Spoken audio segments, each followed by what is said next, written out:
నాకు బండి కొంటావా లేదా? నాన్న అలా కాదురా, ఇప్పుడు ఎందుకురా నీకు బండి? నాతో చదువుకున్న వాళ్ళందరూ కాలేజ్ బండి మీద వస్తున్నారు, నేను తప్ప. అరే నాన్న అలా కాదురా, ఈ వయసులో కరెక్ట్ కాదురా బండి కొండం. ఇక చాలు నాన్న, పిల్లల్ని ఎలా చూసుకోవాలో నీకు తెలీదు. నువ్వు ఒక వేస్ట్ తండ్రివి. ఏమండి మీరు అలా బాధపడుతుంటే నేను చూడలేకపోతున్నానండి. వాడికి ఆ బండి కొనియచ్చు కదండి. అప్పు చేసైనా బండి కొనేగలనే, వాడికన్నా నాకేది ముఖ్యం కాదు.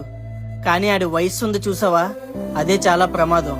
ఈ వయసులోనా వాళ్ళు బలి సరిగ్గా తోలరు. అవ్వకూడదు ఏదైనా జరిగిందంటే నేను తట్టుకోలేనే. ఏమే వాడు భోజనం చేశాడా? లేదండి, ఎంత లేపినా లేవట్లేదండి. ఉదయం నుంచి ఆకలితో పడుకున్నాడు. అరే నాన్న బండి స్టార్ట్ చేయగా. సరే నాన్న. నాన్న థ్యాంక్స్ నాన్న. అరే నాన్న స్లోగా వెళ్ళు. నాకు తెలుసులే నాన్న. అరే నాన్న నాన్న నీకేం కాదు. చిన్నప్పటి నుండి తన తండ్రి తన భుజాల మీద ఆడిస్తూ పాడిస్తూ ఎన్ని కష్టాలు వచ్చినా సరే నీకు మేము ఉన్నాము అన్న తల్లిదండ్రులని మీ ఓవర్ స్పీడ్ డ్రైవింగ్ తో దయచేసి వాళ్ళని అనాథలు చేయకండి. మీ విజయాన్నే తన విజయంగా భావించే తల్లిదండ్రులకు మీ మరణంతో వాళ్ళ కళ్ళల్లో నీళ్లు తెప్పించకండి.